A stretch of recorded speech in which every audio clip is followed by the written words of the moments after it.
할렐루야. 오늘 은혜 받을 말씀은 고린도전서 14장 1절에서 5절입니다. 전체 오늘 14장을 다루겠지만 오늘 읽는 것은 1절에서 5절까지만 읽겠습니다.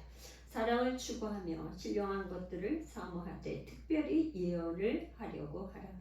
방언을 말하는 자는 사람에게 하지 아니하고 하나님께 하나니 이는 알아듣는 자가 없고 영으로 비밀을 말함이라. 그러나 예언하는 자는 사람에게 말하여 덕을 세우며 권면하며 위로하는 것이요. 방언을 말하는 자는 자기의 덕을 세우고 예언하는 자는 교회의 덕을 세우나니. 나는 너희가 다 방언 말하기를 원하나 특별히 예언하기를 원하노라. 만일 방언을 말하는 자가 통역하여 교회의 덕을 세우지 아니하면 예언하는 자만 못하니라. 아멘. 고마우신 하나님, 오늘도 예수 열방교회 하나님 사랑하셔서 이제 고린도 전서를 시리즈로 설교하는 가운데에 특별히 오늘은 14장 말씀을 보기를 원합니다. 하나님, 방언과 예언, 우리가 은사를 다룰 텐데 하나님, 우리가 어떻게 예배 공동체에서 하나님 이 주신 은사를 사용해야 되는지 잘 배우기를 원합니다. 실질적으로 우리가 예배 가운데 하나님의 영광을 나타내고 덕을 세우는 아버지 이 예배에 대해서 우리가 배우기를 원하니 하나님 기름을 부어주시고 말씀이 말씀되게 하여 주옵소서. 한 말씀도 땅에 떨어지지 않고 우리의 심령에 깨달아지고 알아지고 믿어지게 하여 주옵소서. 예수님의 이름으로 기도합나이다. 아멘. 할렐루야. 고린도 전서는 고린도 교회에서 일어나는 문제, 그거를 실질적으로 나타나는 문제를 이제 사도 바울이 이제 편지를 통해서 이렇게 하나하나 가르쳐 주고 있어요. 그런데 지금 이제 지난번에는 13장을 했는데 사랑을 했어요. 사랑에 대해서 했어요. 근데 이 은사가 우리가 고린도전서에서 은사장 하면 12장에 방언에 대해서 나오고 각가지 은사에 대해서 은사가 어떤 은사가 있는지 쭉 얘기를 했어요. 그렇게 하고 또 13장에 가니까 갑자기 사랑에 대해서 얘기를 했어요. 사랑. 내가 12장 맨 끝에 뭐라 그랬냐면 너희는 더욱 큰 은사를 사모하라. 내가 또한 가장 좋은 길을 너희에게 보이리라. 그러더니만 사랑에 대해서 얘기했어요. 그러더니 다시 14장에 와서 14장에는 뭐라 그랬냐면 사랑을 추구하며 신령한 것들을 사모하되 특별히 예언을 하려고 하라. 예언과 방언에 대해서 이렇게 나와요. 그러면 좀 이게 우리가 궁금해요. 궁금해.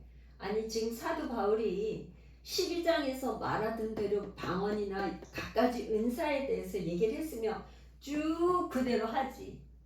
또 갑자기 또 끊어가지고 사랑이 또 얘기하더니만 또 14장에는 다시 예언이 나오고 방언이 나오고 이렇게 하느냐. 좀 글쓰기가 조금 이상하지 않아? 우리 집사님은 지금 글을 쓰고 있는데 이런 글쓰기가 조금 이상하지 않아? 그래서 신학자들 사이에서는 요 사랑의 찬가는 나중에 찬사가 아니고 사랑의 찬가는 삽입한 거다 하는 설이 있고 신학자들이 연구니까요. 그런 설이 있고 여러 가지 그래. 그런데 우리가 이 글쓴이가 어떤 사람이에요? 이 편지를 쓴 사람이 누구죠? 고린도전서 바울. 바울은 어떤 사람이에요? 유대인으로서 히브리인 중에 히브리인, 바리새인 중에 바리새인. 그러니까 이 바울이 어떤 사람이냐면 히브리인이야. 히브리인. 내가 히브리인 중에 히브리인이요. 나는 히브리인 중에 히브리인이고 바리새파 중에 가말리엘 문화생으로 바리새 중에 바리새인이야. 그렇게 얘기를 했단 말이야. 그러니까 히브리인들이 글쓰기가 어떤 거냐? 제가 몇 번 얘기한 것 같은데 기억하시는가? 요 지금 히브리인들은 어떻게 얘기하냐면 이런 구조를 샌드위치 구조라고 그래요. 이게 A가 있는데 요거는 A 다시 얘기를 해. 요거는 B야 B. 다른 얘기야. 다른 얘기를 하고 있어. A B 이렇게 하는 걸 이거를 샌드위치 구조라. 샌드위치 하는 빵 있고 중간에 햄이나 야채나 뭐 치즈나 이렇게 하고 또 빵을 넣어가지고 이렇게 샌드위치 이렇게 먹잖아요. 그러면 치즈 샌드위치도 되고 뭐 햄 샌드위치도 되고 에그 샌드위치도 되고 막 이런 거잖아요. 그런데 지금 빵을 먹으려고 그러는 거예요. 가운데 있는 거 먹으려고 그래. 샌드위치. 샌드위치는 가운데 내가 먹고 싶은 거 그걸 가운데다가 맛있는 거를 딱 넣어가지고 빵에다 싸서 이렇게 먹는 거잖아요. 그러니까 이게 무슨 얘기냐면 히브리인들은 중요한 거를 뭐냐, 요거는 감싸주는 거고 요게 핵심이야. 그죠? 중요한 걸 가운데 넣는 거예요. 지금 이해되셨어요? 그리고 그 사람들이 글쓰기가 그렇게 써요. 그러니까 아니 12장에서 하던 얘기를 뚝 끊고 사랑 얘기를 하더니 뚝 끊고 다시 예언하고 방언을 얘기하고 은사를 얘기한단 말이에요.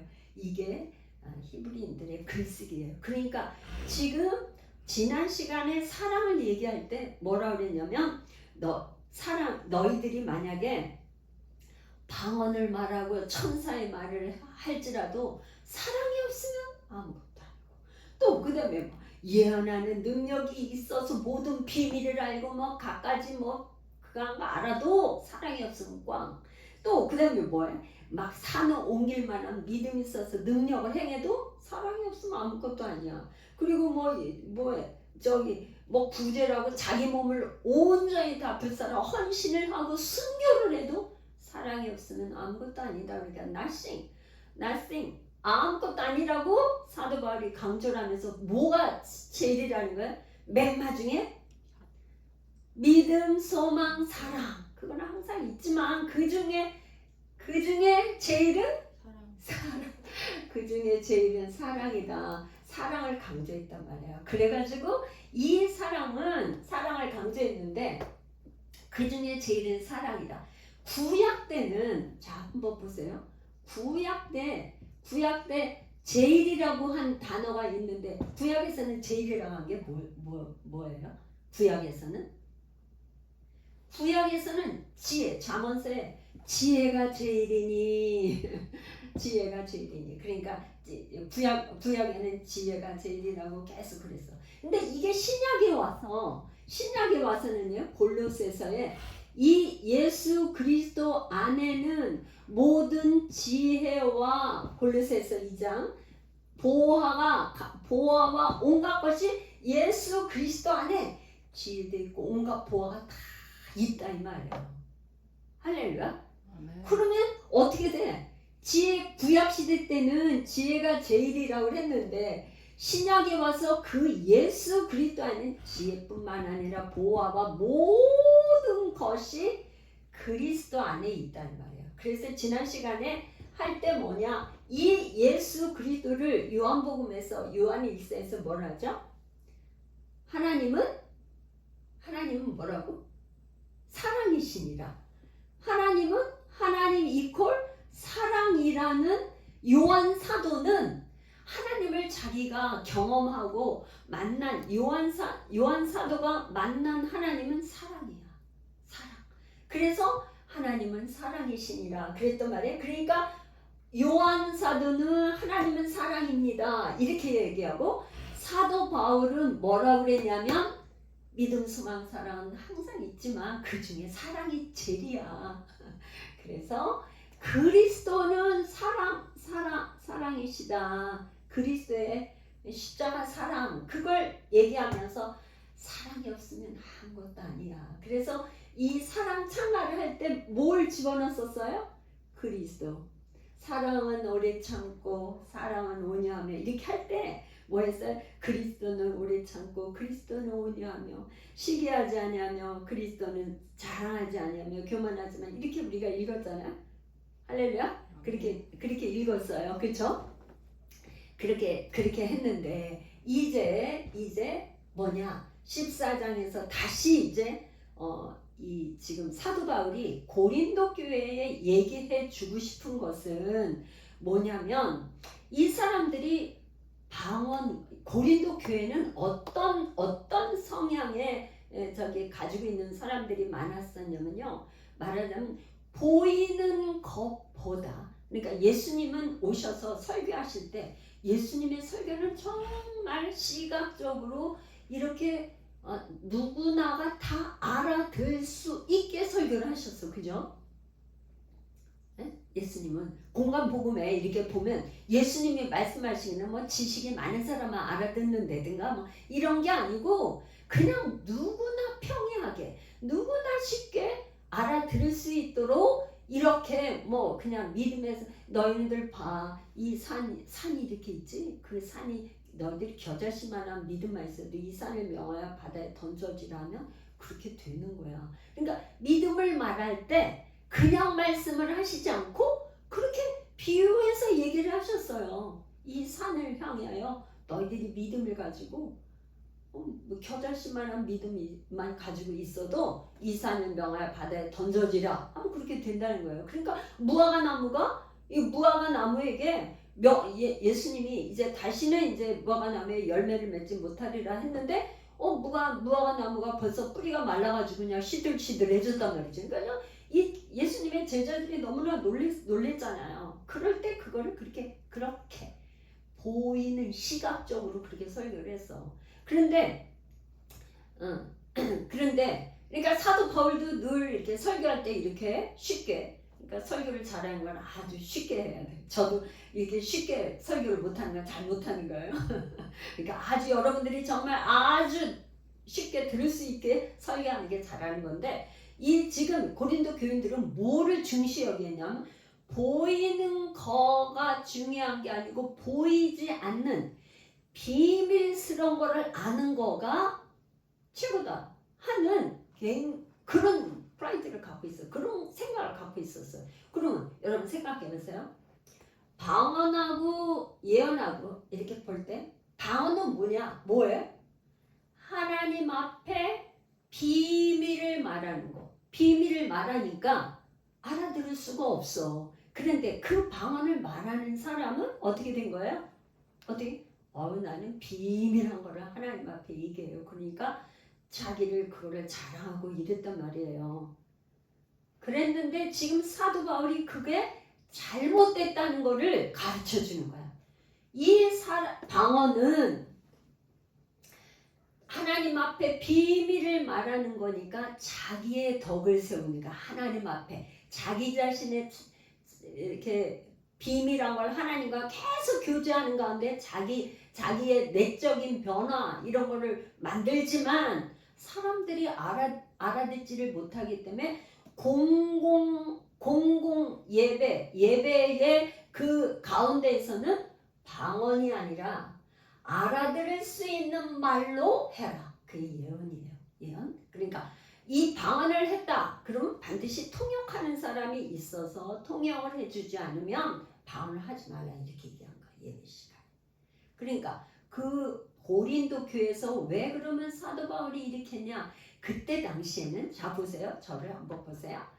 고린도 교회는 그때 당시에 뭐예요? 구약 성경만 있고 신약 성경이 아직 기록이 안 돼 있는 거예요. 그러니까 처음 예배 공동체가 생겼는데 예배를 어떻게 드려야 되는지 이제 처음 초대교회 예배의 형식이 딱 있는 게 아니고 이제 구약의 시편을 읽는다든가 그러면 누가 나와서 이거를 깨달은 말씀을 전하고 뭐 이런 식이란 말이에요. 그러니까 하나님이 이렇게 계시를 주셨습니다 하는 뭐 이렇게 한다든가 그럴 때 알아듣는 말로 해야지 그냥 공공 예배에서 그냥 방언으로만 계속하면 그게 무슨 말인지 알 수가 없기 때문에 교회의 덕이 되지 못한다. 그래서 그렇게 방언이 아니라 예배 시간에 예배를 드릴 때는 예언을 하도록 이게 뭐냐? 사랑 14장 1절에요. 사랑을 추구하며 13장에 뭐라 그랬어요? 너희들이 사랑이 없으면 아무것도 아니라고 그랬잖아요. 그러니까 사랑을 추구하며 신령한 것들을 사모하되 특별히 예언하려고 하라. 그러니까 예언하려고 힘을 쓰라 그런 거예요. 그러면 오늘날의 예언자는 어떤 점이에요? 바로 목사와 같이 하나님 이미 오늘날은 성경이 이미 다 기록이 돼 있어. 신약 성경이. 그래서 구약과 신약 성경이 다 기록이 돼 있기 때문에 이미 성경이 정경화되어서 있기 때문에 이 말씀을 하나님이 주신 지혜와 계시형을 가지고 풀어서 평이하게 알아듣기 쉽게 전하는 목사와 같이 설교를 하는 맡은 사람 같이 그거를 예언이라고 하죠. 또 특별히 하나님께서 계시적인 어떤 거를 공동체에 줬다 기도하는 가운데 그런 거는 또 우리가 이렇게 서로 나눌 수가 있어요. 그거는 앞으로 교회 공동체에 이런 계시적인 거를 줘서 이렇게 알려줄 수도 있죠. 그래서 2절에는 뭐냐? 방언을 말하는 자는 사람에게 하지 아니하고 하나님께 말하는, 여러분들 이번에 꼭 이걸 기억해 주시길 바라요. 방언은 사람에게 하는 게 아니고 하나님에게. 이는 알아듣는 자가 없고 영으로 비밀한 것을 말합니다. 그래서 특별히 있잖아요. 방언은 귀신을 쫓는다든가 이렇게 기도 사역을 할 때는 방언 기도가 아주 좋아요. 왜 그러냐면 지금 우리가 알아듣는 한국말도 선포기도 할 때 필요하지만 이 귀신 축사를 하든가 또 그 다음에 병 고치는 신유라든가 여러 가지 사역, 기도 사역을 할 때는 방언 기도가 일단 방언 기도로 많이 해서 이 영의 그거를 움직인 다음에 하나님 주시는 계시를 가지고 그 다음에 선포하거나 이렇게 하면서 축사와 이런 걸 하는 게 좋습니다. 그래서 그렇게 하는 거죠. 비밀을 말합니다. 그러니까 비밀을 하나님께 계속 이렇게 하기 때문에 이 사단은 알아들을 수가 없어. 비밀을 말하기 때문에. 그런데 방언기들을 이거를 방언은 모든 영의 은사의 시작, 기초라고 할 수 있어요. 기초. 그래서 방언기도를 많이 하면 자기 안에 내면의 속사람이 바뀌어요. 방언기도를 많이 하면. 그러니까 방언기도는 뭐냐? 하나님 앞에 비밀을 계속 얘기하고 또 얘기하고 하니까 내가 알아듣지 못하더라도 계속 하는 가운데 하면 나의 속사람이 변화되고 변화되는 거죠. 그런데 나는 방언을 받았으니까 그걸로 끝나고 방언기도를 별로 안 해. 그러면 그건 안 돼요. 방언을 받았으면 방언을 계속 사용해서 하루에 30분, 하루에 1시간, 하루에 2시간, 3시간, 4시간 이렇게 기도의 양을 많이 늘려서 최소한도 어떤 문제를 해결해야 된다. 그럴 때는 문제가 있어서 그 문제를 해결해야 되겠다. 그럴 때는 자기만의 시간을 정해놓고 할 때 만약에 하루에 1시간씩 한다. 그러면 100일 정도가 걸린다. 예를 들어서. 그런데 하루에 2시간 정도를 한다. 그러면 이 시간이 단축되겠죠. 하루에 3시간씩을 방언으로 날마다 기도를 한다. 그러면 더 줄어들죠. 그러니까 어떤 문제를 해결할 때는 그 문제를 가지고 집중으로 해서 하루에 계속 방언 기도를 할 때 그 문제가 하나씩 해결이 돼요. 여러분들이 그렇게 되기를 축복합니다. 그렇게 경험해 보기를 바라요. 그 다음에 3절에 보니까 그러나 예언하는 자는 사람에게 말하여 덕을 세우며 권면하며 위로하는 것이요. 그러니까 예언은 뭐냐면 지금 제가 이렇게 하나님 말씀을 갖다 이렇게 기록된 말씀을 갖고 전달하잖아요. 그러니까 이거는 뭐냐면 사람 교회의 덕을 세우는 것뿐만 아니라 이거는 세워주고 권면을 해. 이렇게 해야 됩니다. 이렇게 권면하는 거죠. 직접적으로. 그리고 또 어려운 문제가 있는 사람에게 하나님 주시는 말씀을 가지고 위로해주고 이렇게 하는 게 예언이죠.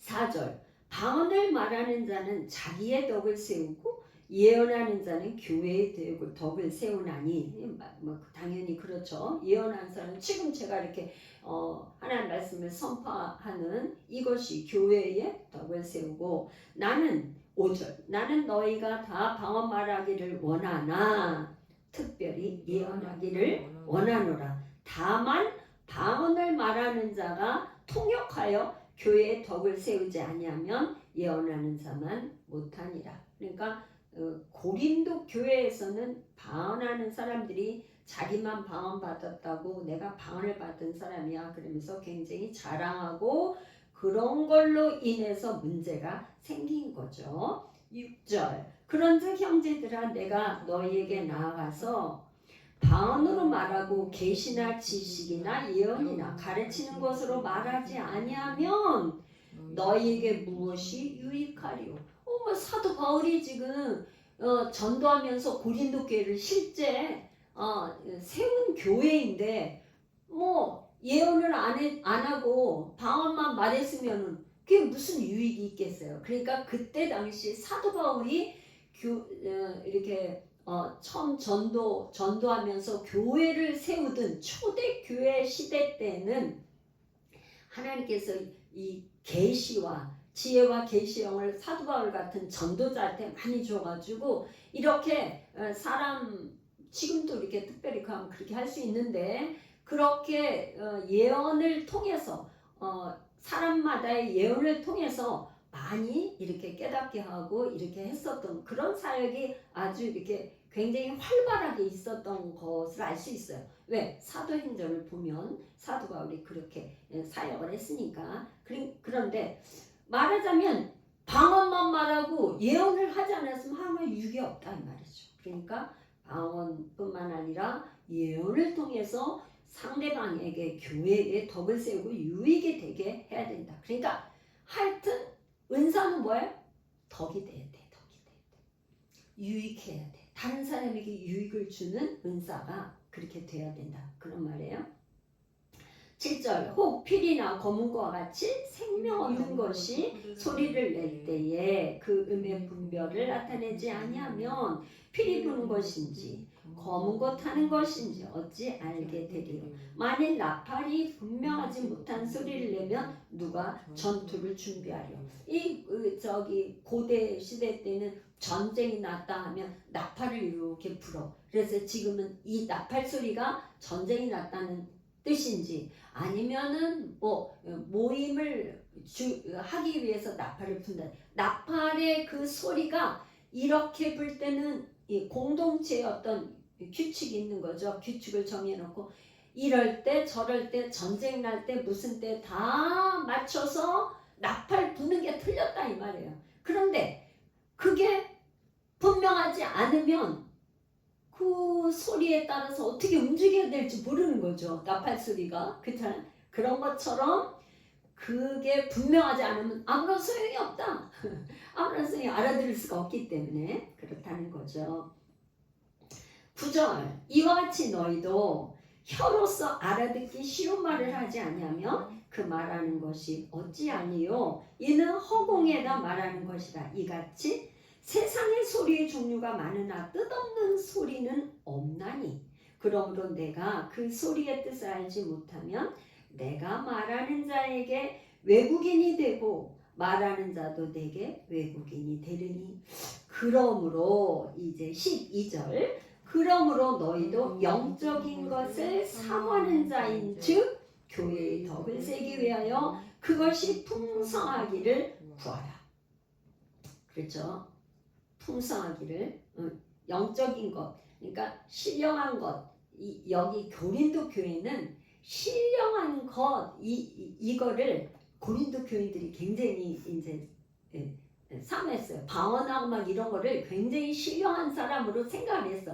그런데 사도 바울이 여기서 고린도 교인들은 신령한 것이라고 생각했던 그걸 사도 바울이 지금 바꿔서 말하는 거야. 뭐라고? 영적인 것을 사모하는 자인즉 이렇게 바꿔서 얘기를 하는 거야. 너희들이 이렇게 신령한 거 막 찾고 막 그러잖아. 그렇지만 그 영적인 것을 사모한즉 교회의 덕을 세우기 위하여 그것이 더 풍성하기를 구하라, 기도하라 이런 말이죠. 그래서 13절 그러므로 방언을 말하는 자는 통역하기를 기도할지니. 그러니까 방언 말하는 사람은 하나님 통변의 은사를 주세요. 그래서 내가 기도하는 게 이 뜻이 무엇인지 하나님 주세요. 그러면서 계속 하게 되면 하나님께서 그 은사를 주시죠. 그러니까 은사는요 구하는 자에게 주는 거예요. 선물이지만 구하는 자에게 준다. 할렐루야. 어떤 사람에게? 구하는 자. 구하라 주실 것이요. 구하라 주실 것이요. 은사는 내가 만일 방언으로 기도하면 나의 영이 기도하거니와 나의 마음은 열매 맺지 못하리라. 그러면 어떻게 할까? 그러니까 사도 바울이 기도하는 방법을 제시해 주는 거예요. 내가 영으로 기도하고 또 마음으로 기도하며 내가 영으로 찬송하고 또 마음으로 찬송하리라. 그러니까 우리가 기도할 때 방언 기도를 할 때 이제 훈련할 때 그렇게 하는 거예요. 자기가 이렇게 혼자서 기도할 때도 하나님 앞에 방언으로 계속 기도하는데 갑자기 입에서 어떤 단어가 떠오르고 그러면 그 말을 또 해보는 거예요. 하나님 앞에 그 말을 생각하고 문장이 되면 문장도 해보고 계속 그게 익숙해지면 방언 기도도 하고 한국말로도 기도하고 방언으로도 기도하고 한국말로도 기도하고 이거를 병행해서 하라고 사도 바울이 가르쳐주고 있는 거예요. 그렇지 아니하면 내가 영으로 축복을 갈 때 알지 못하는 처지에 있는 자가 내가 무슨 말을 하는지 알지 못하고 내 감사에 어찌 아멘 하리요. 너는 감사를 잘하였으나 그러나 다른 사람은 덕을 세움을 받지 못하리라. 18절 내가 너희 모든 사람보다 방언을 더 말함으로 하나님께 감사하노라. 사도 바울은 지금 너네들 그렇게 방언 받았다고 그렇게 방언할 줄 안다고 자랑하고 그러지. 그런데 사도 바울이 지금 하는 말이 있어요. 내가 너희 모든 사람보다 방언을 더 말한대. 참 그러니까 사도 바울의 이 권위자, 지도자로서 내가 그런 사람이야. 그러니까 너네들 방언 좀 한다고 우쭐하지 마. 그런 식으로 얘기를 하는 거야.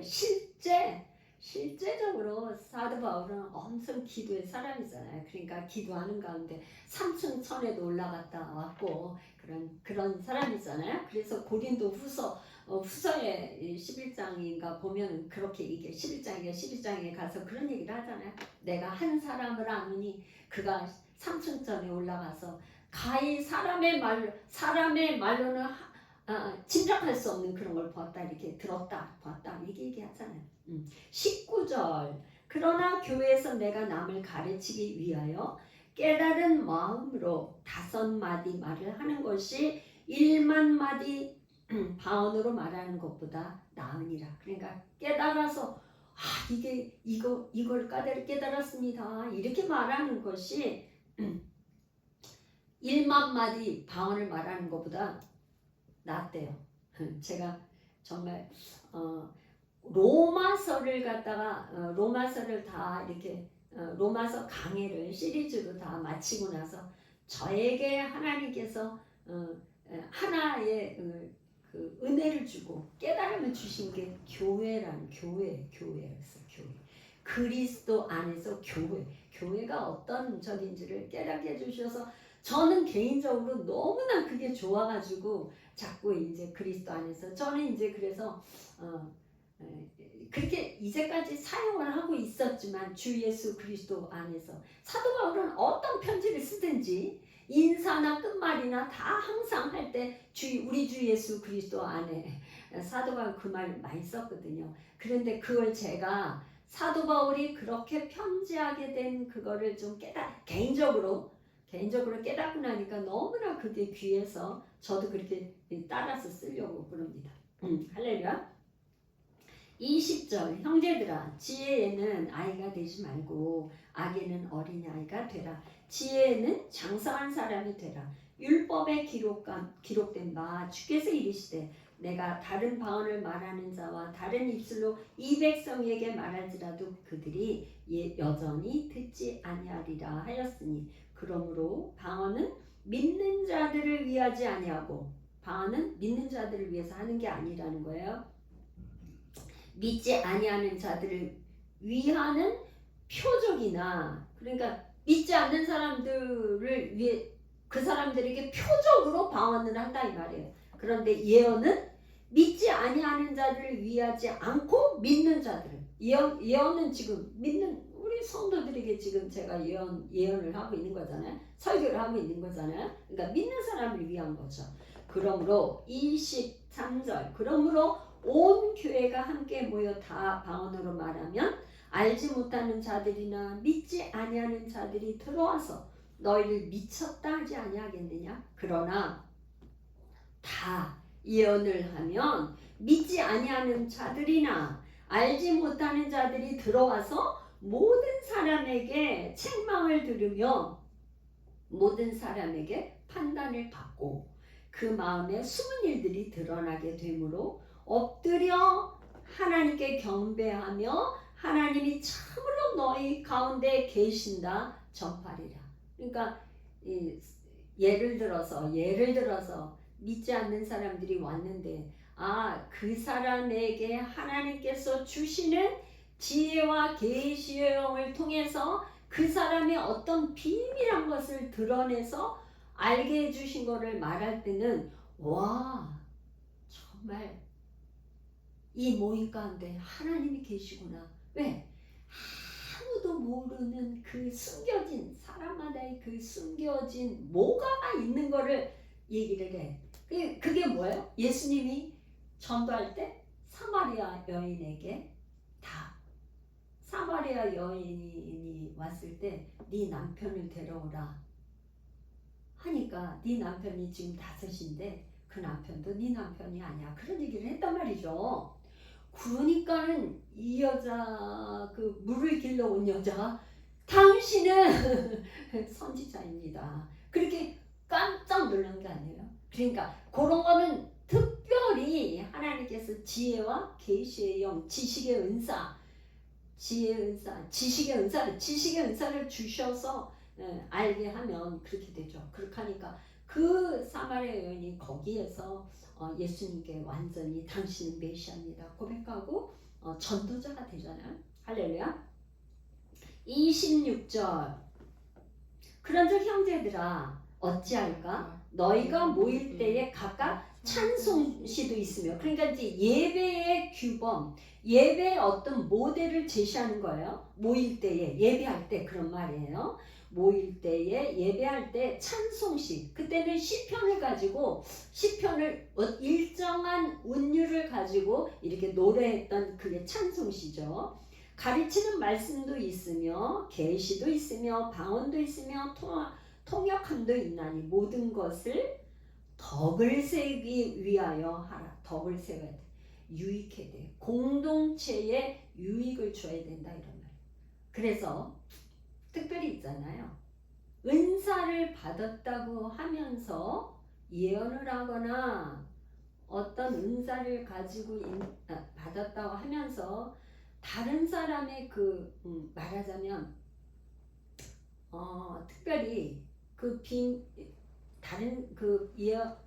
사람에게 공동체에서 그 사람에게 상처를 주는 말을 하는 거는 안 돼요.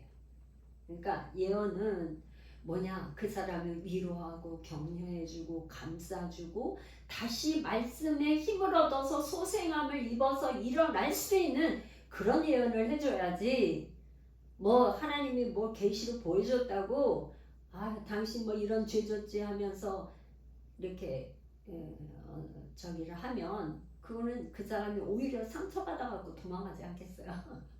그러니까 오히려 정말 지혜로운 언어로 예언 은사를 받았다면 덕을 세울 수 있는 지혜로운 언어를 사용해야 된다는 그런 덕을 세우기 위하여 하라.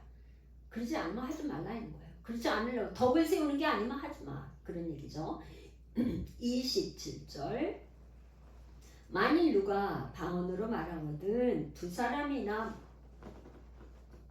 많아야 세 사람이 차례를 따라하고 한 사람은 통역할 것이요. 그러니까 방언을 하면 한 사람은 옆에서 통역을 해주라고 이렇게 하는 거죠. 만일 통역하는 자가 없으면 교회에서는 잠잠하고 자기와 하나님께 말할 것이요. 예언하는 자는 둘이나 셋이나 말하고 다른 이들은 분별할 것이요. 만일 곁에 앉아 있는 다른 이에게 계시가 있으면 먼저 하던 자는 잠잠할지니라. 너희는 다 모든 사람에게 배우게 하고 모든 사람으로 권면을 받게 하기 위하여 하나씩 예언할 수 있느니라. 예언하는 자들의 영은 예언하는 자들에게 제재를 받나니 하나님은 무질서의 하나님이 아니시오 오직 화평의 하나님이시니라. 아멘.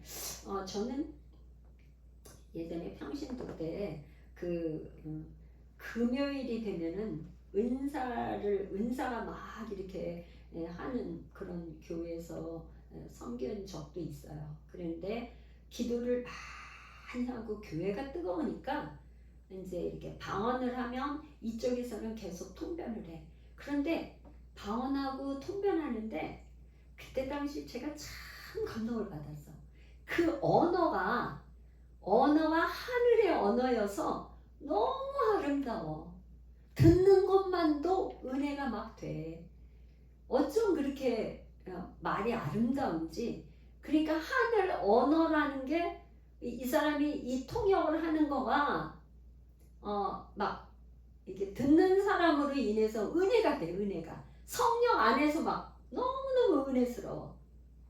그래서 이제 앞으로 계속 이제 그런 거는 대예배 시간이나 이런 때는 안 되고 특별히 수요일이나 금요일 날 저녁 예배에서 이렇게 이제 은사가 막 활성화가 되고 막 이렇게 기름 부음이 강력하게 일어날 때는 방언하면 통변하고 예언이 같이 이렇게 될 수 있는 그런 정도의 예배가 되면 너무 좋겠어요. 저는 그 사모하고 있어요. 그러려면 이제 정말 집중기도 하는 거를 하루에 한 3시간, 4시간을 계속해서 하면서 성도님들이 그렇게 뭔가 레벨이 계속해서 업데이트 돼야 되겠죠. 34절 모든 성도가 교회에서 함과 같이 여자는 교회에서 잠잠하라. 그들에게는 말하는 것을 허락함이 없나니 율법에 이른 것 같이 오직 복종할 것이요. 만일 무엇을 배우려거든 집에서 자기 남편에게 물을지니 여자가 교회에서 말하는 것은 부끄러운 것이다. 이거는 사실은 여성 신학자들한테 논란이 굉장히 많기 때문에 이렇게 말하자면 이거를 어떻게 해석해서 말한다는 거 굉장히 어려운 얘기예요. 그런데 여러 가지 신학자들이 이론과 이렇게 해석이나 뭐 이렇게 하는 것 중에 사도 바울이 왜 남자와 여자를 차별해서 여자들은 집에서만 묵고 교회에서 잠잠하라고 할 정도로 이렇게 편애를 하고 이 여성 비하 이런 얘기를 했을까? 이거는 저는 이제 한 주석이나 그거 한 데서 신학자가 얘기할 때 그때 당시에 여자 성도 가운데에 너무 열광적으로 이 12장에 그 말이 나오죠. 그러니까 너희가 처음에 이렇게 방언을 받을 때 막 그 이방 우상을 섬기고 그럴 때 열광적인 그런 뭔가 이렇게 저기를 했지 않느냐. 그런 것처럼 아마 여자 성도 간에 그런 사람들이 있었던 것 같아요. 그게 무리가 돼가지고 문제가 되었던 것 같아요. 그래서 그렇게 방언을 하는 교회 내 질서를 무너뜨리는 그 여자에게 해당하는 이야기가 아닌가. 그러니까 여자는 교회에 이렇게 했지만 모든 여자를 얘기한다라기보다 그렇게 문제를 일으키는 그 여자는 교회에서 잠자 마라 셔마우스. 그래서 그들에게 말하는 것을 허락하지 말라. 이렇게 하는 걸로 좀 해석하는 것이 좀 바람직하지 않을까? 저는 개인적으로 그렇게 생각을 합니다. 36절 하나님의 말씀이 너희로부터 난 것이냐 또는 너희에게만 임한 것이냐. 만일 누구든지 자기를 선지자나 혹은 신령한 자로 생각하거든 내가 너희에게 편지하는 이 글이 주의 명령인 줄 알라. 그러니까 사도 바울이 지금 이 고린도 교인들이 사도 바울이 얘기하는 거를 권위를 가지고 얘기하기 위해서 뭐라냐면 주의 명령인 줄 알라. 이렇게 아주 단언적으로 얘기합니다. 이 편지를 쓰면서 하나님의 이거는 명령이야. 이렇게 얘기를 하는 거죠. 권위를 세우게 하는 거죠. 만일 누구든지 알지 못하면 그는 알지 못한 자니라. 그런즉 내 형제들아 예언하기를 사모하며 방언 말하기를 금하지 말라. 오늘날 교회에서 방언 말하는 거를 방언하는 거를 안 하는 교회도 있고 못하게 하는 교회도 있고 그런 교회가 있어요.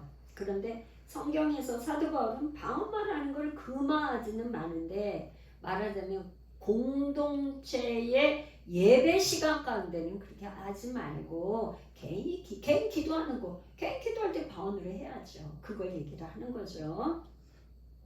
그래서 방언이 사단의 방언 마귀 방언이니 무슨 방언이니 그런 얘기를 많이 해서 이렇게 유튜브 같은 데 나오는 저기가 있고 그러는데 방언은 여러 가지지만 방언은 언제 받는 거냐 그게 중요해요. 복음을 믿음으로 받는 거야. 복음이 무엇인지 정확하게 알고 그러니까 사도 바울이 가는 데마다 복음을 전했어. 복음을 전했더니 복음을 전하고 너희들이 성령을 받았냐 하니까 나는 성령을 듣지도 못했다. 그러니까 사도 바울이 안수하고 성령을 받으라고 하니까 성령이 임하면서 복음을 듣고 성령이 임할 때 방언이 열리는 거죠. 할렐루야. 할렐루야. 그러니까 이 기본적인 말씀을 정확히 알아야 돼. 그래서 그렇게 방언을 받았다 하면은 복음을 알고 내가 복음을 믿음으로 성령님이 오셔서 초청을 해서 그분이 은사로 주신 방언이면 마귀 방언일 수가 없죠. 그죠? 할렐루야. 그러니까 그런 거는 방언을 처음 받을 때 반드시 이런 은사에 관해서 정확히 아는 목회자의 지도 가운데 하는 게 좋아요. 그렇게 정확히 받고 그 다음에 계속해서 그 방언을 더 사용할 수 있는 그런 가이드라인을 받을 수 있는 그런 게 좋습니다. 할렐루야. 그래서 그게 굉장히 중요해요. 자, 그 다음에 40절. 이건 굉장히 중요한 말인데 모든 것을 품위 있게 하고 질서 있게 하라. 하나님은 이렇게 정말 질서의 하나님이에요. 교회 내에서 이게 질서가 무너지면 그냥 아무것도 안 돼요. 질서. 그러니까 우리 사회도 마찬가지잖아요. 질서, 위아래 질서가 없고 어떤 공동체에서 질서가 없다 그러면 이거는 말이 안 되잖아요. 그래서 이 지금 사도 바울이 얘기하는 건 뭐냐? 모든 것을 첫째 품위 있게 하고 품위 있게. 그 다음에 품위 있게 하고 질서 있게 하라. 이게 사도 바울이 지금 방언 기도와 예언에 대해서 아주 구체적으로 얘기하면서 방언과 예언에 대해서 이렇게 얘기를 하고 있어요. 지난 시간에 제가 은사와 성령의 열매를 다루다가 이렇게 다 못한 부분이 있어서 오늘은 그걸 다시 설명을 하고 그리고 이제 말씀을 좀 마치겠어요. 그래서 성경에 나오는 성령의 은사, 성령의 열매 많이 나오는데 우리 성령의 열매 다시 한번 해볼까요? 성령의 9가지 열매 시작. 사랑과 희락과 화평과 인내와 자비와 양선과 충성과 온유와 절제. 이 9가지 성령의 열매는 뭐냐? 결론은 이 9가지 열매는 그리스도인이라면 주님 오시는 그날까지 우리가 성령의 열매를 맺어야 되는 필수 그렇게 해야 되는 거야. 해도 되고 안 해도 되는 게 아니에요. 왜 그러냐? 우리는 그리스도인이고 주님의 제자고 하나님의 자녀이면서 제자이면서 하나님의 나라를 유업으로 이어받을 사람이라면 그리스도의 성품을 닮아야 된단 말이에요. 할렐루야? 그래야 안 그래요?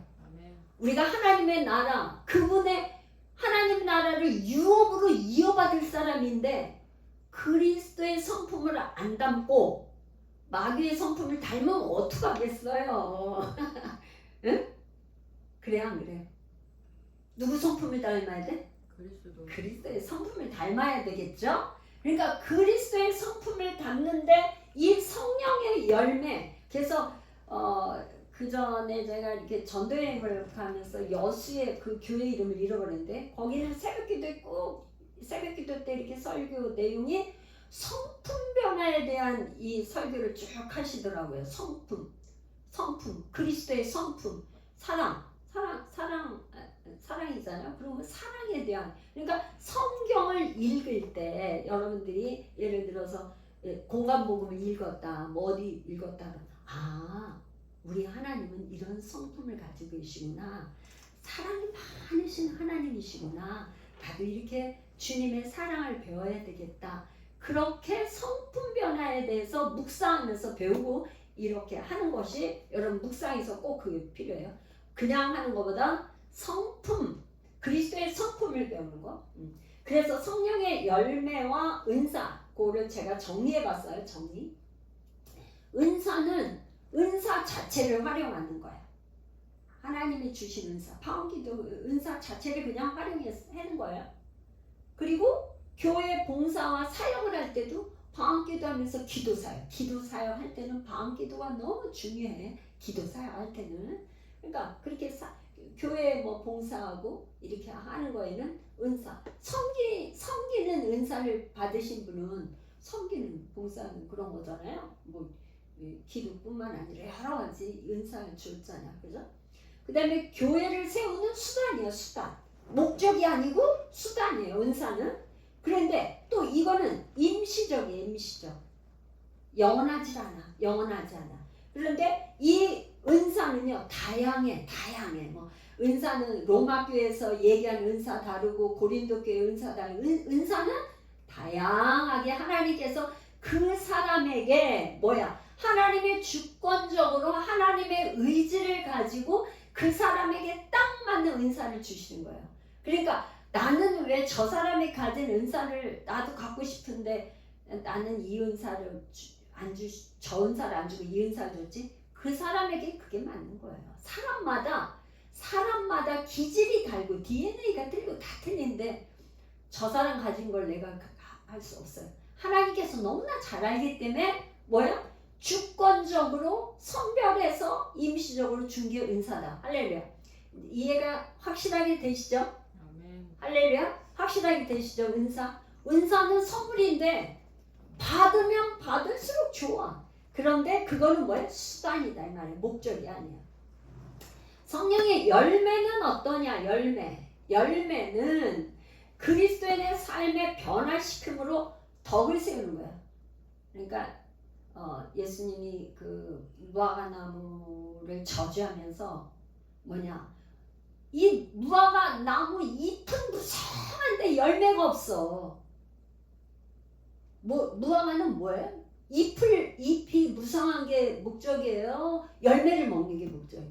무화과 열매 굉장히 맛있잖아요. 그쵸? 그 열매를 먹어야 돼. 열매가 열려야 열매를 따먹지. 근데 잎만 무성하게 있고 열매를 못 맺으면 그 무화과 나무의 기능을 못하는 거지. 그러니까 뭐냐? 이 그리스도인의 삶을 변화시켜가지고 덕을 세우고 열매를 맺는 것이 주님이 원하시고 바라시고 하시는 뜻이다 이 말이에요. 할렐루야. 그래서 그리스도인의 인격과 품성이야. 성령의 열매는요. 9가지 열매는 그리스도의 인격이고 그분의 성품. 그래서 교회가 교회되기 위한 목적 그 자체야. 성령의 열매는 뭐예요? 그렇게 성령의 열매를 맺는 것이 뭐라고요? 교회 목적이에요.